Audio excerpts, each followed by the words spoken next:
What if it never happened?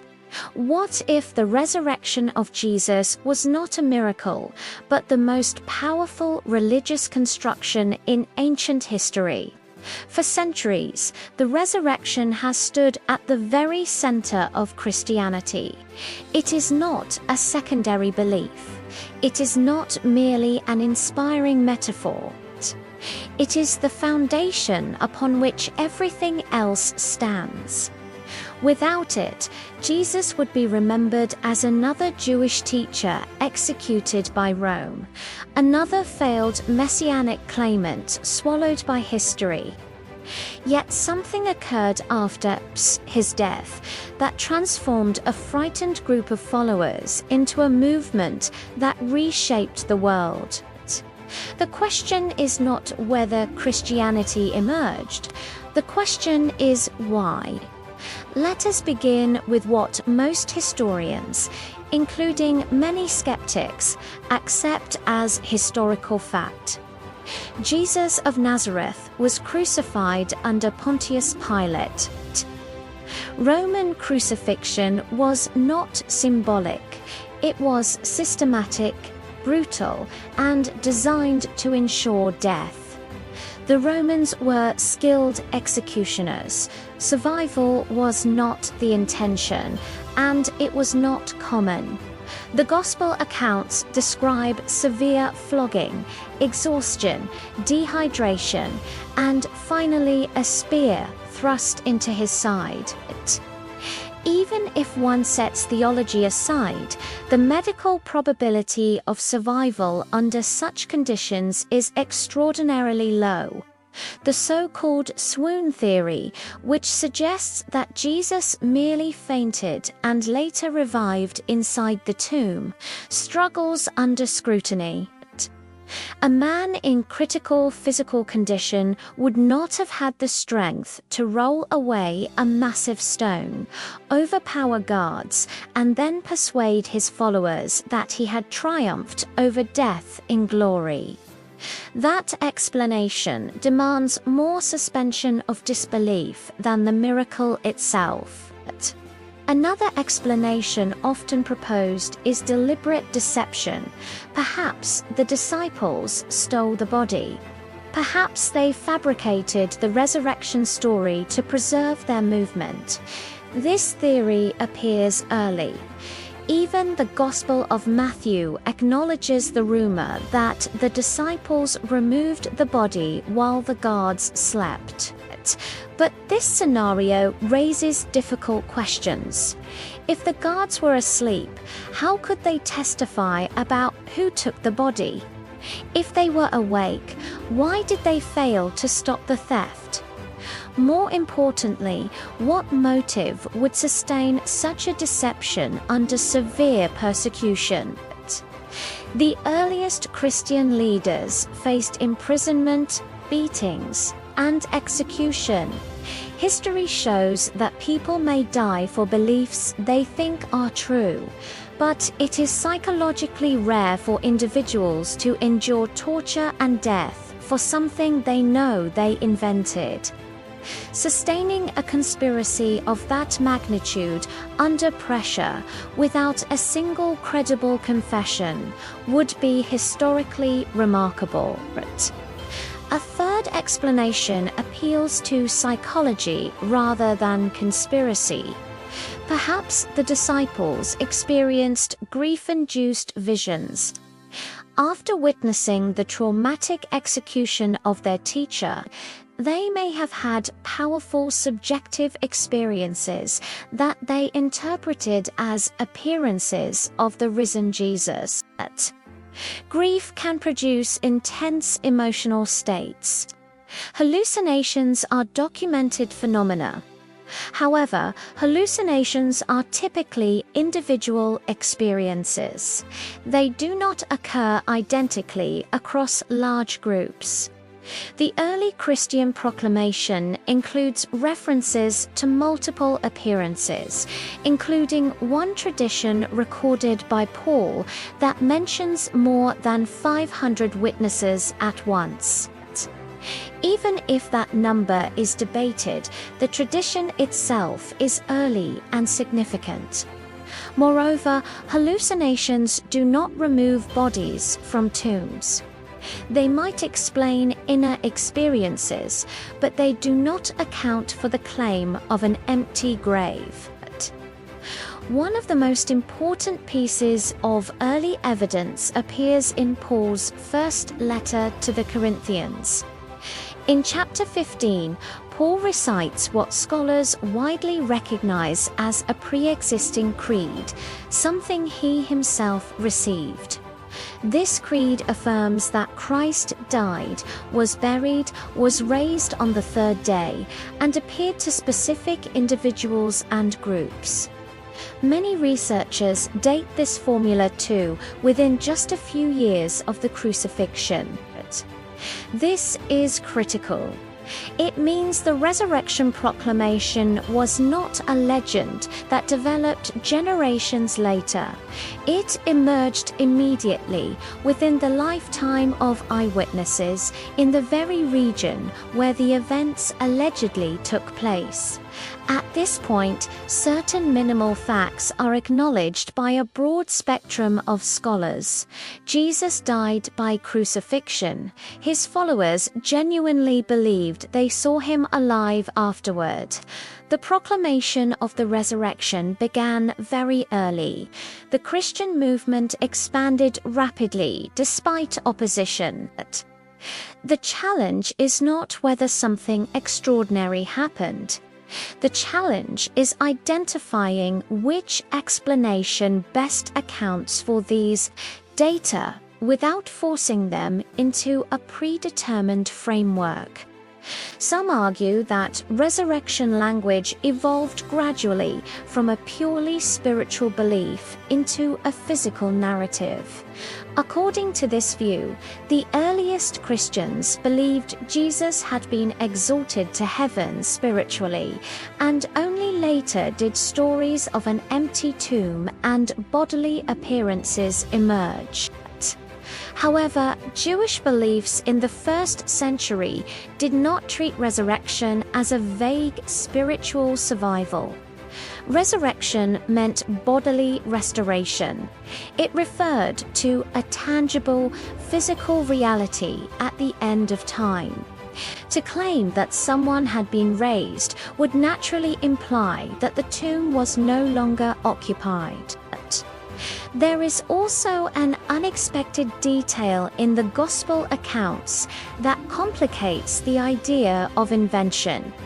Women are described as the first witnesses to the empty tomb. In the cultural context of the time, female testimony did not carry strong legal authority. If one were constructing a persuasive fiction, selecting women as primary witnesses would be strategically unusual. Embarrassing or counterproductive details in ancient narratives often signal authenticity rather than fabrication. At the same time, the Gospel accounts are not identical. They differ in the number of women present, the sequence of events, and the location of certain appearances. Critics point to these differences as contradictions. Others argue that minor variations are typical of independent testimonies. Absolute uniformity can appear rehearsed. Variation can indicate distinct perspectives. Behind all of this lies a deeper issue. Historical investigation does not occur in a philosophical vacuum. If one begins with the assumption that miracles are impossible, then any natural explanation, however strained, will always be preferable. But if one allows that a transcendent reality could intervene in history, then the evaluation shifts dramatically. The resurrection forces a confrontation not only with historical claims, but with worldview commitments. If it did not happen, Christianity rests upon a profound error. if it did happen, reality itself is more open than we imagined. And the implications reach far beyond ancient history. The resurrection is not merely a theological statement preserved inside sacred texts. It is a historical claim anchored in time, geography, and identifiable individuals. It invites scrutiny. It demands to be weighed using the same critical tools applied to any event from the ancient world.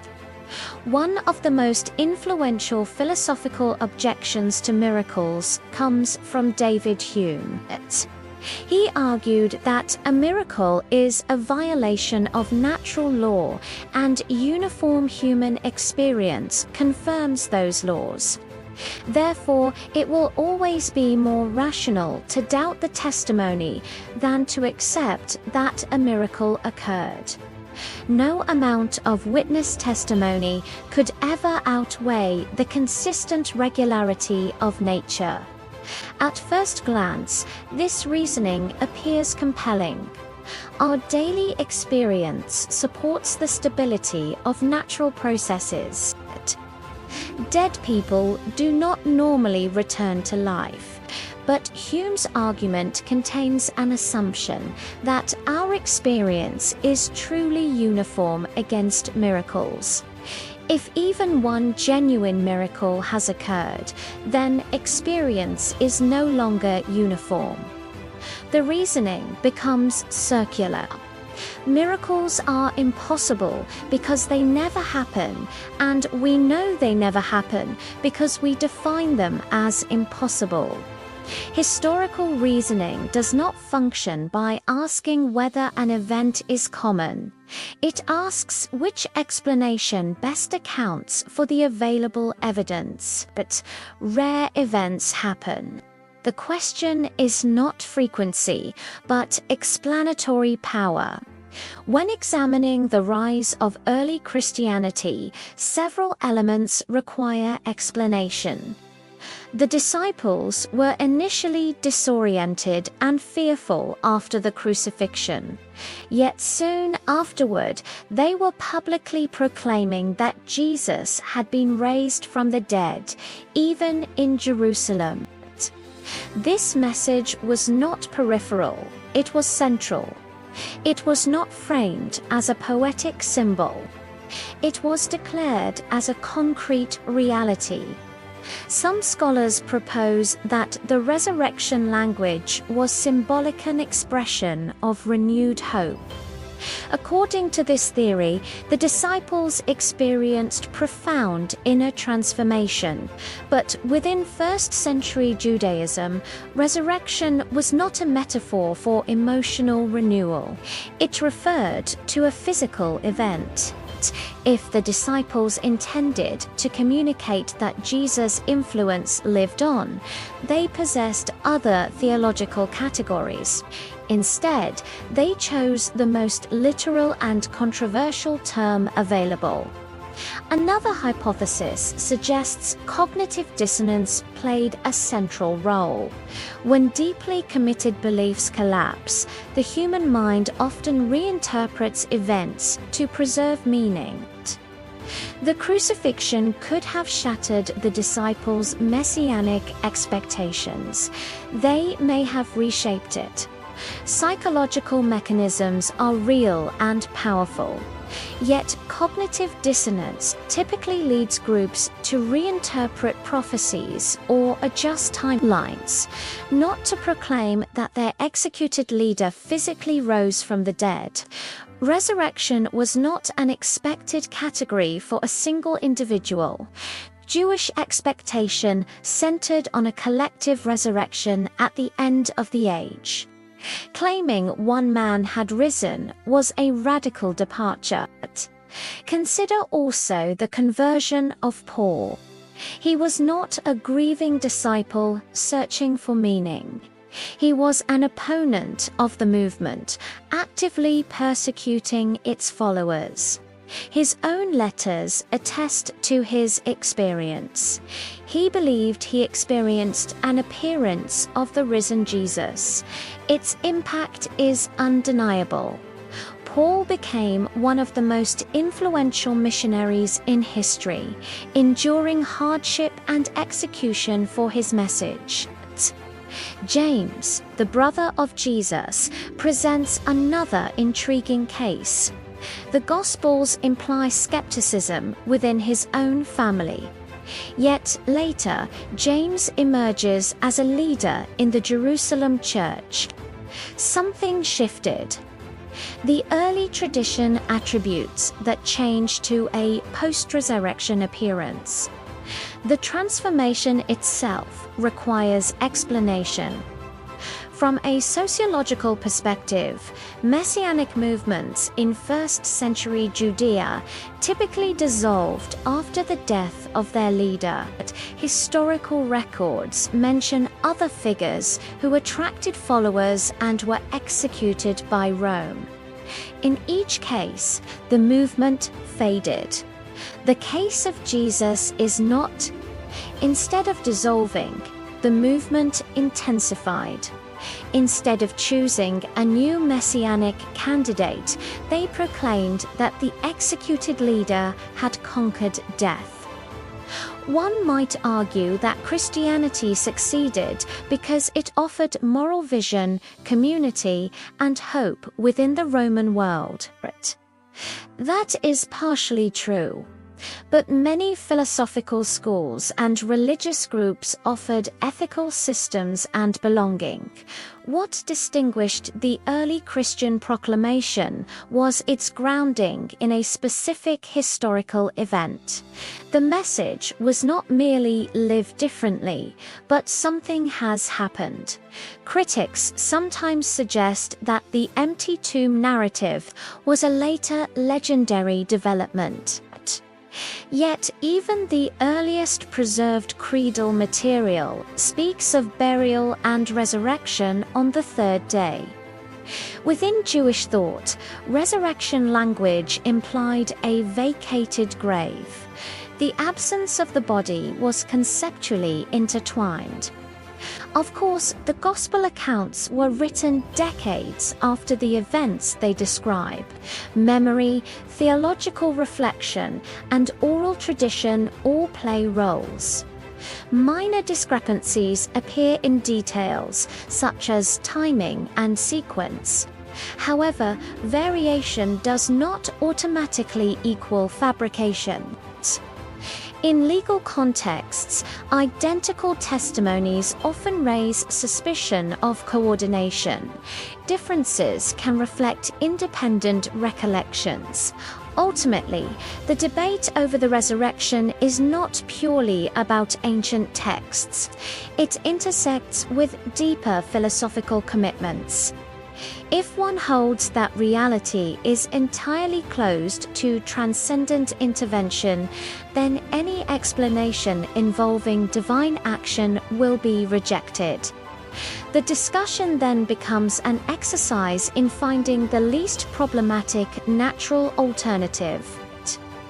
If, however, one allows that the universe might not be a sealed system, then the possibility of a unique, history-altering event cannot be dismissed.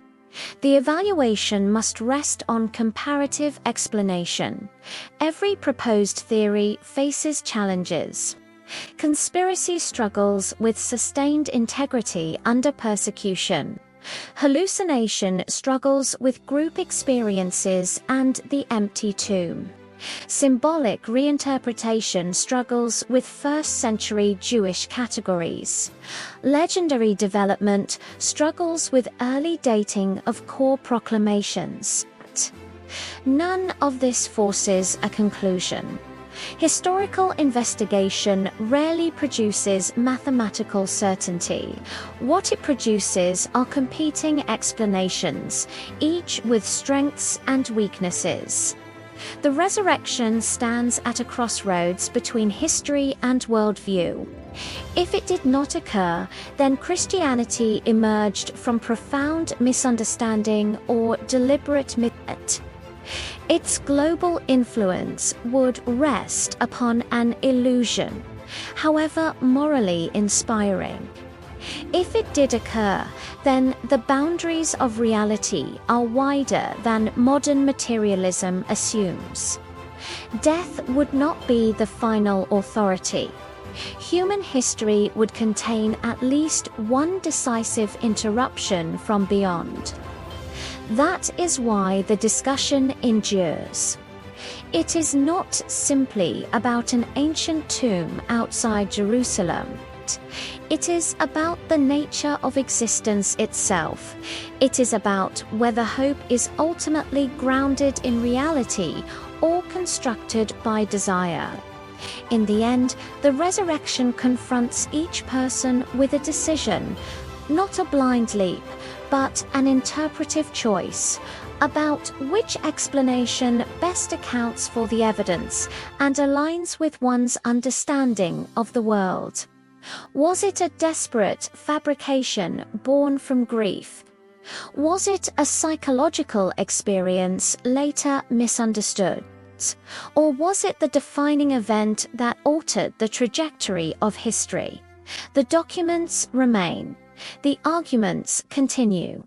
The claim has not disappeared, and the question still stands. What do you believe happened?